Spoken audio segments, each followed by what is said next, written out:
Today marks exactly 1 week since the results of the 2024 Lok Sabha elections were out. And the day saw all the ministers taking over their new responsibilities after the portfolios were allocated yesterday evening. The 9 alliance partners, who between them got 52 seats into the NDA, have got 5 cabinet berths, 2 MOS with independent charge, and 4 ministers of state. A total of 11 in all. This includes several ministries like civil aviation, MSME, steel, heavy industries, etc. The MOSs also have been given responsibilities in key portfolios like rural development, agriculture, and health. But the sniping at the cabinet continued today as well, with 2 main charges being levelled. Parties from INDI continued to say that allies have unimportant ministries and they have been kept on a short leash.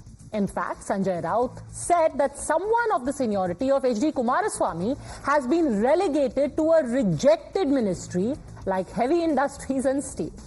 Tejasvi Yadav raised concern for the representation of Bihar and questioned if enough had been done for the state. Nitish Kumar और चंद्रा बाबू को और चिराग पासवान को क्या मिला है,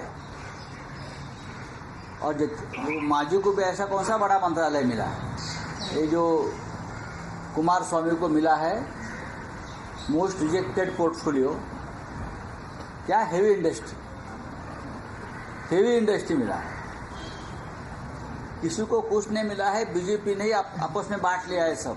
इस घटना के बाद कि एनडीए के घटक दलों को झुंझुना मंत्रालय मिला है, मैं टीडीपी, जेडीयू जैसे दलों से अनुरोध करूंगा कि कम से कम स्पीकर अपना बनाइए।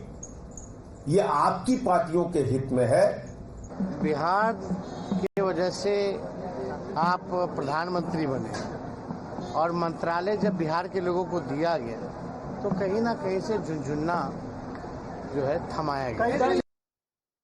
I was super excited when I heard that I was the civil aviation minister, and I've been following the ministry also for quite some time now, and there is a lot of scope in this ministry, especially for the country and even the common man, which people feel that the civil aviation might be something in the air and for different kinds of people, but I think the way civil aviation is progressing today, even the common man is getting connected to this sector. Well, I have said this repeatedly, that it's not about the ministry, it's about the minister. It's never about a government, it's about the person who's leading it. It's never about an alliance, it's about the person who's leading it. It's always about the नेतृत्व करता, the person who's leading the thing. ये ऐसा कुछ नहीं है, ये जो पद मिले बहुत ही अच्छे पद मिले हैं। पहले अगर देखेंगे कि पहले शिवसेना के टाइम में कैबिनेट मंत्री पद भी मिलता था तो मंत्रालय ऐसा मिलता था कि जिस मंत्रालय में कुछ भी काम नहीं होता था। आज यहाँ पर मुझे स्वतंत्र प्रभार आयुष का दिया गया है और साथ में ही आरोग्य के इसका राज्य मंत्री पद भी दिया गया है, तो निश्चित रूप से पब्लिक रिलेटेड डिपार्टमेंट है दोनों भी। अब लोगों में जाके अच्छा काम करने का मौका मिलेगा, लोगों की अच्छी सेवा करने का भी हमको मौका मिल रहा है, तो इसकी हमको बहुत खुशी है। But the biggest controversy today is over the representation of minorities in the Union Council of Ministers. A fresh controversy was kick-started with no Muslim MP or a single minister being accommodated in Modi 3.0. Remember, this happened for the very first time because earlier it was Najma Heptullah, then it was Mukhtar Abbas Naqvi, but this time there is no representation from Muslims in the entire Council of Ministers. This led the opposition today to ask what happened to the entire message of Sabka Saath. एक सवाल ये भी है कि जिस प्रकार से विस्तार हुआ है तो उसमें मुसलमानों को नहीं दिया गया है। अब देखिए, इसमें तो लोगों का साफ दिखाता है कि कितना मन में उनके हेट्रेट है, और हम लोग तो चाहते भाई सब लोगों को मान सम्मान मिलना चाहिए, सबको आगे बढ़ने का मौका मिलना चाहिए। भारतीय जनता पार्टी की जो राजनीति रही है वो कहीं ना कहीं आपस में टकराव पैदा कर राज करने की रही है, और ये देश सबका है, इसमें हिंदू, मुसलमान, सिख, ईसाई बहुत सब लोग हैं, लेकिन भारतीय जनता पार्टी का जो संसदीय दल है या जो कैबिनेट है उसमें देश की जो परछाई है वो कहीं ना कहीं कम दिखती होनी चाहिए, इतनी है नहीं। सवाल वो नहीं है किसको दिया गया, वो किसी को दे ही नहीं सकता। 10 साल में जीवन नहीं लोगों का बदला। सर, सार्वजनिक मंचों से हिंदू मुस्लिम करना बीजेपी को सबक पद मिला है, जनता ने उन्हें हरा दिया है। मैं समझता हूँ उनके भाषण में और व्यवहार में भी सुधार आएगा। सबको लेकर चलने वाली सरकार है नहीं, ये साफ हो गया कि इनके यहाँ सबको न्याय नहीं मिल सकता। ये न हिंदू के हैं, न मुसलमान के हैं, न सिख के, न ईसाई के। जब अयोध्या हार गए, भगवान राम के दरबार में हार गए, काशी में बुरी तरीके से हार रहे थे, ये जरूर प्रयास करेंगे कि जो इनकी जो ये लेकर चले हैं अपने एजेंडे को, उस एजेंडे को सेट करना चाहते हैं, पर देश की जनता ऐसे एजेंडे को पसंद नहीं करती। The question though is, who is really giving whom a junjuna? Is this a council of ministers that is exclusionary? Is the message of Sabka Saath not being reflected in the cabinet itself? And can any portfolio or any ministry be demeaned by calling it a mere lollipop? Was it a junjuna when earlier people were included not on the basis of what they bring to the table in a ministry, but simply on the basis of tokenism, their class, caste, or their religion? Let's take this across. So the guest joining us now, Sanju Verma, National Spokesperson of BJP, Sameer Chaugankar, Senior Journalist, Satyaprakash Mishra, Leader of the JDU, Lokesh Jindal, Political Analyst. But I first want to start with IP Singh, Spokesperson of the Samajwadi Party, because आज बहुत बात की गई कि झुंझुना दिया गया है, allies को झुंझुना दिया गया है। कुछ एक जो पोर्टफोलियोज हैं जो कि एलाइज को इस बार गए हैं, टीडीपी को मिला है civil aviation. In UPA 1, Praful Patel of the NCP was MOS civil aviation. क्या उस वक्त एनसीपी को कांग्रेस ने झुंझुना दिया था? फिर यूपीए 2 में अजीत सिंह को बिटवीन 2011 एंड 2014 सिविल एविएशन दिया गया। 2009-2011 के बीच में प्रफुल्ल पटेल को सिविल एविएशन दिया गया था। Same goes for heavy industries. In UPA 2, Praful Patel of the NCP was given heavy industries between 2011 and 2014। वही मिनिस्ट्री जो कि अभी एचडी कुमारस्वामी को दी गई है। आईपी सिंह जी। पद्मजा जी, जब हम बात करते हैं तो मुझे लगता है कि राजनीति में हमें पीछे से और आना चाहिए। आप देखिए ना, पंडित अटल बिहारी वाजपेयी जी की सरकार थी, श्री एसडी देवगौड़ा जी की सरकार थी। उस सरकार में श्रद्धेय नेताजी भारत के रक्षा मंत्री थे, और बतौर रक्षा मंत्री स्वर्गीय बेनी प्रसाद वर्मा जी, आप देखिए उनके पास दूर संचार हुआ करता था, जब एक फोन कनेक्शन के लिए लोग तरसते थे। और श्रद्धेय नेताजी ने इतिहास ये बनाया कि अगर कोई फौजी सीमा पर शहीद हो जाता था तो उसकी वर्दी आती थी, उसका बक्सा आता था।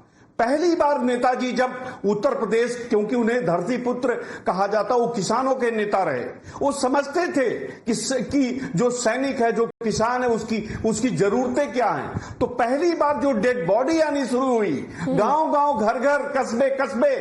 और आपने देखा होगा कि जब अटल बिहारी वाजपेयी जी के समय में जब भारत पाकिस्तान युद्ध हुआ तो सभी 100 जो है गांवों तक पहुंचे।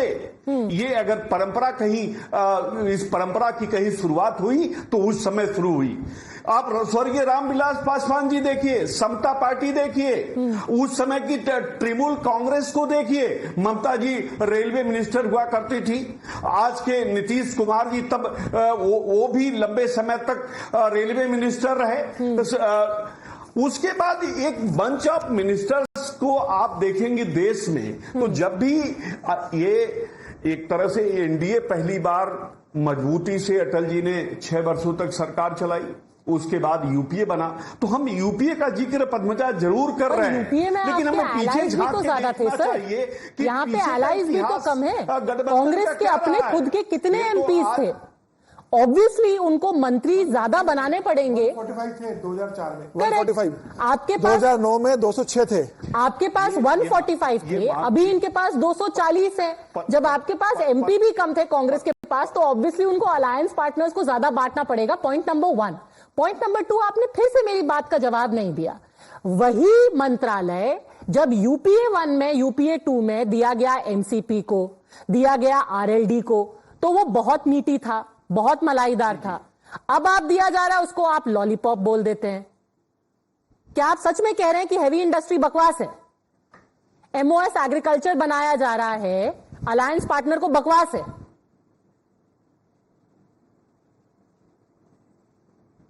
पद्मजा हमसे बात कर रही है? जी IP Singh ji, heavy industries, Ayush, ये सब बकवास है। देखिए बकवास तो है ही है। आपने डिफेंस अपने पास रख लिया, ईडी सीबीआई इनकम टैक्स के लिए आपने फाइनेंस अपने पास रख लिया, आपने होम अपने पास रख लिया, आपने जितने बड़े मंत्रालय हैं जिससे पूरा देश चलता है वो सब आपने अपने हाथ में रख लिया। आप बताइए, बकरी चराएंगी जो जेडीयू है बिहार की, क्या वो बकरी चराएगी, भैंस पालन करेगी? यही काम तो दिया है सर। बहुत दुख की बात है, एमओएस एग्रीकल्चर बनाया है बिहार के रामनाथ ठाकुर जी को। अगर आप उसको बकवास कह रहे हैं तो ये किसानों का थोड़ा सा अपमान हो जाएगा। बैसाखी की सरकार है, एमओएस एग्रीकल्चर को बकवास कहना। But I quickly let Sanju Verma and then Satya Prakash ji both respond, because I think सबसे ज्यादा अगर किसी को हार्ट बर्न हो रहा है तो वो जेडीयू के सारे पोर्टफोलियो से हो रहा है लोगों को। Sanju Verma, first you respond. Thank you Padmaja. Padmaja ji, वो कहावत है ना, बेगानी शादी में अब्दुल्ला दीवाना। पिछले 48 घंटों में जब से नई सरकार का गठन हुआ है, सबसे ज्यादा पेट में उबाल, पेट में मरोड़, पेट में दर्द जेडीयू के नेताओं को नहीं हो रहा, टीडीपी के नेताओं को नहीं हो रहा, पर जो विपक्ष है, सडनली विपक्ष को जेडीयू के साथ बहुत लगाव हो गया है, टीडीपी के साथ बहुत लगाव हो गया है। जेडीयू के नेता कह रहे हैं हम पोर्टफोलियो एलोकेशन से खुश हैं, टीडीपी के नेता कह रहे हैं हम नरेंद्र मोदी को अनकंडीशनल अपना समर्थन देंगे। बट जो विपक्ष है ये फूट डालने की पूरी प्रयास कर रहा है। And let me now educate your audience, because I think they need to know some hard facts. पहली बात कि माइनॉरिटीज को रिप्रेजेंटेशन नहीं मिला, तो let me tell you, beat Ravneet Bittu or beat Hardeep Singh Puri. They are both from the minority Sikh community. Then let us talk about Kiren Rijiju. We'll come to that in a second. First answer about the meaty portfolios. We'll come to the minorities in a bit. Answer about the meaty portfolios. Why didn't you give them communication? Why did you not give them telecom? Why did you not give them railways? Can I please? Yes, I heard you. Let me tell you that these portfolios are meaty.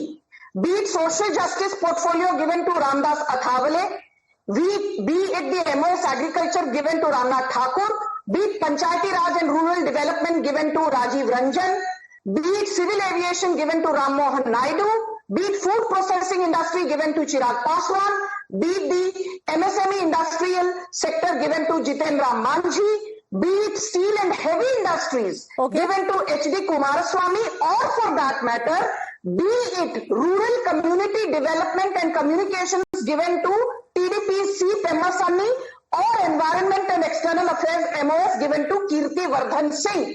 बात सिर्फ इतनी है कि जब Congress lead UPA सरकार में थी 2004 से 2014 तक, for the longest time defense ministry was under Congress's A.K. Antony. For the longest time the finance ministry was either with Pranab Mukherjee or with P. Chidambaram. For the longest time the home ministry was with Congress's Sushil Kumar Shinde. The only big ministry under Congress-led UPA which was given to an alliance partner was agriculture to Sharad Pawar, and railways ministry which was handled independently for the longest time by Dinesh Trivedi. Barring these two ministries, all the top ministries including IT, which was then held by the then Congress leader Kapil Sibal, or for that matter law ministry which was handled by the then Congress leader Ashwini Kumar, or for that matter external affairs which was then handled by Salman Khurshid, or information and broadcasting which was held by the then Congress minister Manish Tiwari. तो आप करें तो सब सही है। अब जब BJP ने पोर्टफोलियो का आवंटन किया है, आपको इतना दर्द क्यों हो रहा है? Okay, let me bring in mister Mishra also. ये कह रहे हैं ललन सिंह जी को दिया गया है, उनको दिया गया है minister of panchayati Raj, fisheries, animal husbandry, dairying. IP Singh कह रहे हैं क्या वो बकरी चराने के लिए? ये आईपी सिंह समाजवादी पार्टी के हैं। हाँ, इनका समाजवाद से कोई लेना देना है? गांधी ने समाजवाद के मूल्य में सबसे ग्रास रूट पे किस चीज की बात की? डिफेंस दिया गया था। मैं उस पर आऊंगा। मुलायम सिंह जी की राजनीतिक यात्रा में और गांधी जी ने इस देश में पंचायती राज सिस्टम और ग्राम स्वराज की बात क्यों की थी? क्योंकि इस देश को मजबूत करना था, जमीन से ऊपर उठाना था, गांव गांव को स्वावलंबी बनाना था। आप इस बात को नहीं समझते। आप चकाचौंध की दुनिया में उड़ना चाहते हैं आईपी सिंह जी। रक्षा मंत्री जरूर थे वो, लेकिन किसकी सरकार में थे? समाजवादी घटक दलों की सरकार थी। देवगौड़ा जी प्रधानमंत्री थे तब थे। और यूपीए 1 में लालू जी तो रेल मंत्री थे ना। अकेले लड़ी थी 2009 में जाकर के। आप भी मांग लेते, ललन सिंह जी को बना देते रेल मंत्रालय। या तो आप बोलने दीजिए या आप बोलिए। हाँ बोलिए। यूपीए 2 में जब चुनाव लड़ गई आरजेडी और कांग्रेस अलग अलग, जबकि यूपीए का घटक दल बताते थे एक दूसरे को, 4 सीट जीत के आए थे, झुंझुना भी नहीं मिला था, जिसको आप झुंझुना बताते हैं ना। Now coming to the point of whether the panchayati raj being called by the Sanjay Singh AAP, Jairam Ramesh from the Congress and IP Singh from the Samajwadi Party and the entire opposition party leveling panchayat as a Jhunjhuna of this country. Are you ready to challenge this in every panchayat? Do you dare to go to a panchayat and say you are a Jhunjhuna? Working for Panchayati Raj system, you are calling it Jhunjhuna. Shame on you. It is shame on you. Working for agriculture is Jhunjhuna. It is shame on you. Working for food processing is in your view Jhunjhuna. Shame on the entire opposition outfit. Just shame on you. Just shame on you. 4 महीने in a nation building. Just shut up. Just Okay. No, please. Mr. Mishra, no shut up, please. This is completely unacceptable. The entire opposition party calling the Panchayati Raj system in India as a Jhunjhuna. Because somebody want to work for the development of Panchayati Raj, the opposition alleging that it is a Jhunjhuna. उनको बोलने का मौका दीजिए. Let him respond. बेईमानी के बाद, लाख बेईमानी के बाद आपका 55 सीटों का टारगेट था बीजेपी शासित राज्यों में सीटें चुराने का। आपने 33 सीटें चुराई हैं। माइनस कर दीजिए, बीजेपी को बहुमत कभी नहीं मिलता है। और जिस तरह से ये चोरी चमारी पर उतरी है भारतीय जनता पार्टी, नोट कर दीजिए। प्रधानमंत्री को नैतिकता के आधार पर इस्तीफा दे देना चाहिए। प्रधानमंत्री के नाम पर चुनाव लड़ा गया, 400 सीटों की बात हुई, आपको बहुमत नहीं मिला, आप एनडीए का नाम नहीं ले रहे थे, आप 10 वर्षों तक एनडीए को भूल गए थे। आज एनडीए क्यों याद आ रहा? आपने नीतीश कुमार जी के लोगों के पास ईडी सीबीआई को भेजा। IP Singh ji, I'll please reduce your audio for a second. My request is पंचायती राज को झुंझुना बोलना गलत है, ये कह रहा है JDU, it's an insult to the panchayat of our country. उसको रिस्पॉन्ड कीजिए प्लीज, नो चिल्ला चिल्ली, उसको रिस्पॉन्ड कीजिए। पंचायती राज को इंसल्ट मत कीजिए, हैवी इंडस्ट्रीज को इंसल्ट मत कीजिए, एग्रीकल्चर को इंसल्ट मत कीजिए, एंड सबसे जरूरी सोशल जस्टिस। रामदास अठावले को सोशल जस्टिस मिनिस्ट्री दिया गया है, आप कहते हैं सोशल जस्टिस की लड़ाई लड़ रहे हैं और उसको आप झुंझुना कह देते हैं। IP सिंह जी रिस्पॉन्ड रख लिया। रक्षा मंत्री में राजनाथ सिंह चुनाव हारते हारते बचे, क्या जरूरी था कि उन्हें रक्षा मंत्री फिर से बनाया जाए? क्या जरूरी था? अमित शाह ज्यादा एक्सपीरियंस थे कि उन्हें फिर से गृह मंत्रालय दे दिया जाए? आपको विवेक है कि प्रधानमंत्री का विशेषाधिकार है को लूटने का काम हुआ है, को किस मंत्रालय में देना चाहते हैं? तरफा बीजेपी के लिए संविधान हुआ है, आप संविधान के रक्षक और अब बन रहे भक्षक, क्योंकि प्रधानमंत्री के संवैधानिक विशेषाधिकार को आप चुनौती दे रहे हैं। समीर चौगांकर, मात्र 11 बर्थ्स मिली हैं, मात्र 11 बर्थ्स, क्या ये कम है?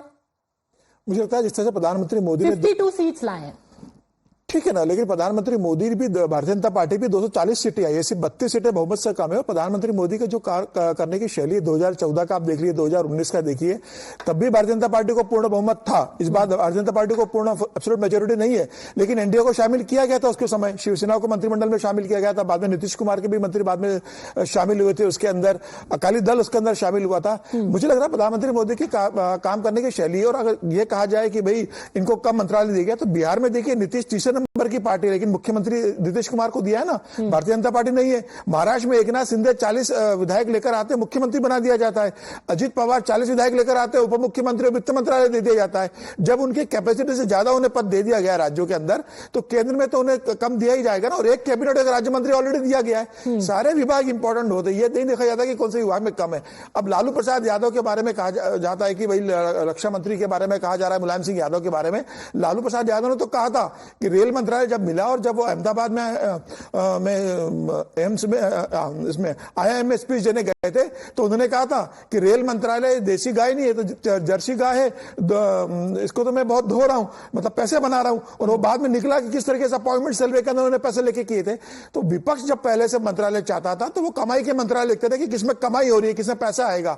प्रधानमंत्री मोदी के इसमें आपको कोई भी मंत्रालय जाएगा तो आपको परफॉर्म करना पड़ेगा। प्रधानमंत्री मोदी का सीधा सीधा काम है ईमानदार ईमानदारी ईमानदारी ईमानदारी, आपको परफॉर्म करना है, जो मंत्रालय मिलेगा उसमें काम करना। प्रधानमंत्री मोदी का आप देखिए ट्रैक रिकॉर्ड, किसी भी मंत्रालय का वो लगातार 5 साल नहीं रखते हैं, 5 साल के अंदर वो मंत्रालय बदल देते हैं। एक भी ऐसा मंत्रालय, आप राजनाथ सिंह का छोड़ दीजिए, अमित शाह जी का छोड़ दीजिए, वित्त मंत्रालय छोड़ दीजिए और विदेश मंत्री छोड़ दीजिए, इन 4 के अलावा जितने मंत्रालय देखिए बार बार बदले। रेलवे मंत्रालय तो 10 साल में प्रधानमंत्री ने 6 बार बदला। तो प्रधानमंत्री चाहते हैं कि मंत्री परफॉर्म करे। अब प्रधानमंत्री का विशेष अधिकारी किसको क्या देना है, मुझे लग रहा है बहुत बेहतर और बहुत अच्छा मंत्रालय प्रधानमंत्री ने बनाया है और यह बेहतर परफॉर्म करेगा। 2047 का जो विकसित भारत का सपना है प्रधानमंत्री मोदी का, उसको देखते हुए प्रधानमंत्री ने मंत्रिमंडल बनाया है और मुझे लग रहा है जो दिशा में काम करेगा। Okay, in fact, a lot of myths are being propagated. For example, somebody said yesterday that this is the largest ever Council of Ministers, and that is because this government is so weak that they have to bulk up. They have to get a large number of ministers. 71 they have got this time around because they are very weak. By the way, after cabinet expansion in 2011, there were a total of 78 ministers in Modi 2.0. So if anyone thinks that Modi 2.0 was at its weakest, after you had brought in 370, you had removed 370, after the Ram Mandir judgment had come, then I leave it to your wisdom. Now coming to point number 2. Lokesh Jindal, the other myth being propagated is that this is a bakwas cabinet because it's not a Sabka Saath cabinet. I want to show our viewers, when people talk about minority representation, and few of those names were given earlier by Sanju Verma, in terms of minorities, you've got 5 names right now in this Council of Ministers, beginning with Hardeep Puri, who's a Sikh, got a massive portfolio of Petroleum Minister. You have Ravneet Singh Bittu, who actually lost his election, yet he was brought in and made MOS of Railways, which, as you yourself have conceded, is a very big portfolio. Kiran Rijiju is a Buddhist. He's got 2 big ministries, Parliamentary Affairs and Minority Affairs. Then there is Ramdas Athavale. He is also a Buddhist. He's got MOS Social Justice. And finally, there's George Kurian, Christian from Kerala, MOS Minority Affairs and MOS Fisheries and Animal Husbandry. Why is the Sabka Saath not being seen? Do people who are Sikh, Buddhists, Christians, who are actually a micro minority in India, don't convey the message of Sabka Saath, Lokesh Jindal? Good evening, Padmaja. Before I come to this point, let me make a certain fact clear. Before that, Mr. Satya Prakash was comparing Ministry of Panchayati Raj as an important ministry. So let me tell you, sir, the budget outlay for Ministry of Panchayati Raj is hardly 1,000 crore. You are mistaking it to Ministry of Rural Development, which is given to Mr. Shivraj Singh Chauhan. And do you know what is the total budgetary outlay for Ministry of Rural Development? It is 1,80,000 crore. So you should realize it yourself. आपको हकीकत में झुंझुना ही मिला है. It is not some form of a prominent ministry that has been given to you.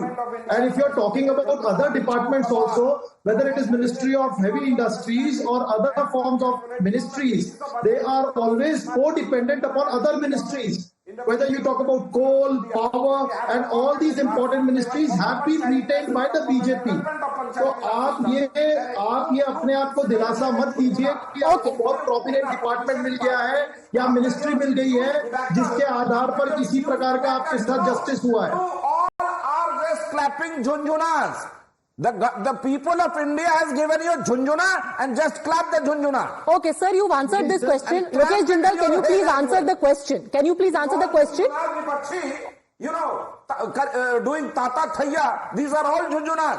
Okay. People have rejected you. Understand this first. We are happy that we have been honored inside the Modi government and we have been given Panchayati Raj. Okay. We will work for it. Our minister will work for it. And second, we have got even MOS in the agriculture ministry. So don't worry, we are very much happy. We will contribute to the development of the society, overall of the agriculture sector and the Panchayati Raj system. Every ministry of the government of India is equal and all are important. By the way, in 2009, CP Joshi of the Congress was made Minister of Panchayat Raj.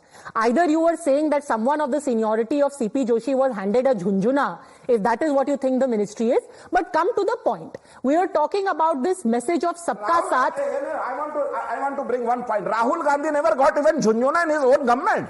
Okay. Don't you consider him to be the minister of your government? Okay. Let's just a second. Let's come to the point. Sabka Saath cannot be seen in micro minorities finding representation. Lokesh Jindal? Well, Padmaja, when you're talking about idea of India and the political representation given to different minorities, communities, sects, we see that there has to be a true spirit adhered to representative form of politics. Now, what we have done today is, what we see in today's cabinet is there is a certain section of population which is not represented at all. If you're denying, tomorrow you tell me that there are no 18% of Muslims citizens of India, and if they are, why aren't they represented in the cabinet? Because the Muslims, one Muslim candidate that the BJP had fielded, I want to ask a question. Lost. I want to ask a question. He wasn't voted for. Maybe if he would have won, he would have found place. I want to actually show you what happened, because Mallapuram is where Dr. Abdul Salam was fielded. What were the results of that particular election? E.T. Mohammad Bashir of the Indian Union Muslim League was the winner here by a margin of 6,44,000, and Dr. Abdul Salam of the BJP lost by a margin of 5,58,000. He was at third position. So Lokesh Jindal here was somebody who was a Muslim candidate, was fielded, but nobody voted for him. He was at third position. सबका साथ की कोशिश तो की थी, सबका साथ came back and beat them. तीसरे पोजीशन पे बैठी थी बीजेपी.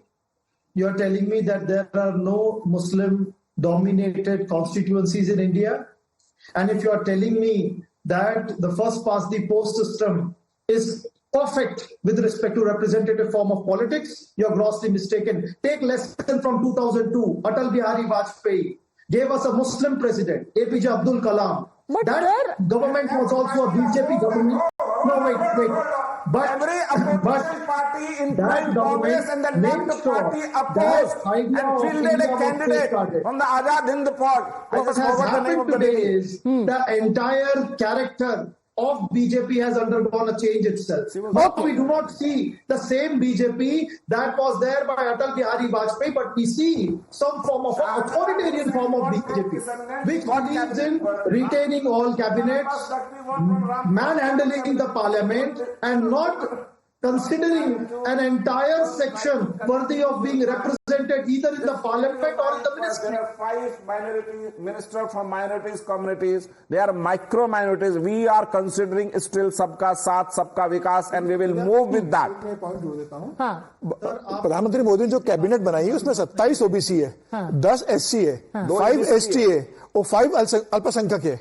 नहीं, बट मुसलमान भी हो सकते थे ना. सारी प्रॉब्लम अभी ये है कि अगर आप नजमा हेपतुल्ला को बना सकते थे, अगर आप मुख्तार अब्बास नकवी को बना सकते थे, तो आप किसी और को राज्यसभा भेज करके बना सकते थे. क्यों नहीं बनाया?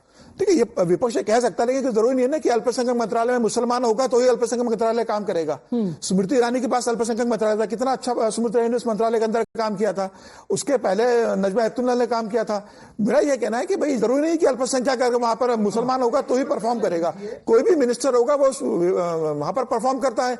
आज अगर किरण रिजिजू को दिया गया है तो किरण रिजिजू वहां पर परफॉर्म करेंगे. आप अगर ये देखोगे कैबिनेट, प्रधानमंत्री मोदी ने यह कैबिनेट किरण रिजिजू जो कि ऑल्सो माइक्रो माइनॉरिटी है, वो बुद्धिस्ट है. बिल्कुल. तो मुझे लग रहा है कि जो कॉस्ट कॉम्बिनेशन जो प्रधानमंत्री मोदी ने किया है कैबिनेट के अंदर वो बहुत परफेक्ट है और परफॉर्म करने वाले मिनिस्टर देखे. Sanju Verma wants to comment. Sanju Verma. Thank you. Padmaja, first and foremost, let me rebut what Lokesh has said. ये कहना कि जो बहुत ही लाइट वेट इंडस्ट्रीज हैं वो हमने अलायंस पार्टनर्स को दी हैं. So let me tell you Lokesh, MOS Agriculture has been given to JDU and the size of the agriculture market in India is $373 billion. HD Kumaraswamy को स्टील इंडस्ट्री दी गई है, that is $185 billion industry in India. And for your kind information, आपने food processing industry का भी मजाक उड़ाया. Food processing Chirag Paswan को दिया गया है. Size of food processing industry in India is $52 billion. रही बात कि मुसलमानों को रिप्रेजेंटेशन क्यों नहीं दिया, तो मैं सीधा कुछ कहूंगी. I have said this a zillion times on Padmaja's debates. Muslims are not a minority given that they are 14.3% of India's population at anywhere between 20 to 22 crore odd Muslims who live in India. They are the second largest majority.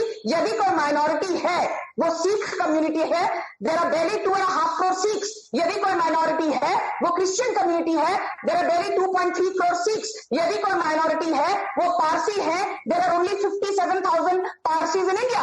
यदि कोई minority है तो वो Christian community भी है और जैन्स भी हैं. There are only 45 lakh Jains in India and 85 lakh Buddhist in India. इसलिए माइनॉरिटीज को रिप्रेजेंटेशन मिली है, सेकेंड लार्जेस्ट मेजॉरिटी को नहीं मिली. जब वक्त आएगा मेरिट के आधार पर मिलेगी. यहां पर अपीजमेंट पॉलिटिक्स नहीं चलेगी.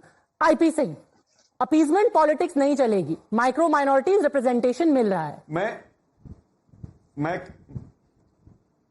मैं बीजेपी प्रवक्ता से बस इतना पूछना चाहता हूं कि ये एनडीए सरकार है या मोदी सरकार है? ये मोदी की गारंटी है या एनडीए की गारंटी है? दूसरा, चंद्रबाबू नायडू का जो घोषणा पत्र है, और मैं तो पद्मजा जी आप बहुत ही सीनियर और बहुत ही गंभीर पत्रकार हैं और अनेकों सवालों का जो उलझ जाता है उसको हल करती हैं आप बस घोषणा पत्र एक बार पढ़ दीजिए.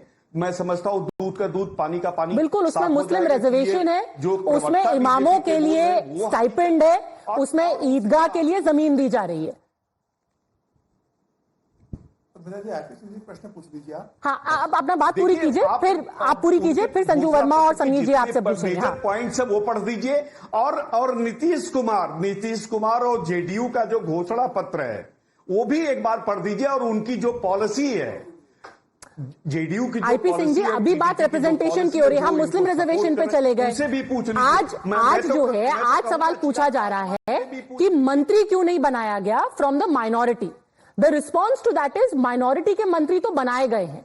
क्या सिर्फ एक ही रिलीजन को आप माइनॉरिटी मानते हैं? और अगर यही बात है तो let me actually show you, क्योंकि आपका लॉजिक है टू शो सबका साथ you have to have representation. Let me actually show you, and Lokesh Jindal, this will interest you, a very interesting statistic from states where your party is in government. First let's talk about Karnataka. Karnataka has a total of 9 Muslim MLAs, 12% Muslim population, 12.9% Muslim population, but they only have 2 Muslim ministers, which is 5.8% of the cabinet. 12% Muslims in the state, but only 5% representation in the cabinet. But the even more interesting example is of Telangana. Telangana has got 0 Muslim MLAs from the Congress, 12% Muslim population and 0 Muslim ministers. Then Lokesh Jindal, in that case, to Telangana mein also you are not practicing sabka saath. You could have also made a Muslim an MLC, and by the way, it's not as if somebody didn't demand. The head of the Minority Commission for Telangana and Andhra Pradesh, Baqaida, wrote to the Chief Minister and said, why haven't you made a Muslim MLC? Why haven't you made them into the cabinet minister? Why don't you have any Muslim ministers in Telangana? You don't like Muslims? Padmaja, all throughout the campaign, there was a rhetoric, I would say Muslim bashing, that was carried out all throughout the campaign, for which the Prime Minister was heavily criticized. Sir, you are not answering my question. You are very cleverly sidestepping my question. All through the day you have said, अगर मुसलमान को मंत्री नहीं बनाया मतलब आप मुसलमानों से नफरत करते हैं. My question to you is, आपने तेलंगाना में क्यों नहीं बनाया? क्या आप उनसे नफरत करते हैं? नहीं, Padmaja, you are absolutely right. In Telangana, there should be adequate representation to the Muslims, but Muslims. Here's the funny thing. That the parties who talk the loudest about secularism, do you know in Telangana, even under the BRS, there was only 1 Muslim minister who was made. 1. That's it. But this kind of, and it's perfectly fine. It is the entire prerogative of the chief minister or the prime minister, who you want to give ticket to, who you want to make minister. Winnability is a very important criteria. But when you start practicing such politics of tokenism, you will be held up to the same standard. Lokesh Jindal is my limited point. Sameer ji. मैं Samajwadi party से पूछना चाहता हूं पद्मजा जी, आप बार बार अल्पसंख्यक और मुसलमानों की बात कर रहे हैं। राज्यसभा के चुनाव हुए थे, समाजवादी पार्टी ने 3 कैंडिडेट उतारे थे, वो बता सकते हैं उसमें से कितने मुसलमान थे? क्या जया बच्चन मुसलमान थी? क्या रामजीलाल सुमन मुसलमान थे? क्या आलोक रंजन मुसलमान थे? आपके ही राष्ट्रीय सचिव आबिद राजा ने क्या कहा था कि समाजवादी पार्टी में मुसलमानों को प्रतिनिधित्व नहीं मिल रहा है। पल्लवी पटेल ने कहा था। बिल्कुल, पल्लवी पटेल रंजन और बच्चन को मिल रहा है। आपने किसी मुसलमान को दिया था क्या राज्यसभा के लिए टिकट? आईपी सिंह जी, 2022 में जब राज्यसभा का चुनाव हुआ, उसका प्रेजेंटेशन देख लीजिए, उससे पहले का देख लीजिए। समाजवादी पार्टी पर फिलहाल आप उंगली उठाने की स्थिति में नहीं है। समाजवादी पार्टी सबका साथ सबका विकास के आधार पर चलती है और यही कारण था कि अयोध्या में जब पहली बार 75 वर्षों में श्री अवधेश प्रसाद पासी जी को लोकसभा का टिकट दिया और जब वो चुनाव जीते तो आज बीजेपी पूरे देश में दलित समाज का विरोध कर रही है, पिछड़ों का विरोध कर रही है और अयोध्या का बहिष्कार कर रही है। ठीक है, कोई बात नहीं। I think it is quite clear. This is the point in the debate where when answers are few and far between, we are going to get into a shouting match. So let's terminate this here. The facts are in front of you. Tokenism, can that translate into real message of inclusivity? I leave it to your wisdom. Thanks, gentlemen. Sanju Verma for joining me.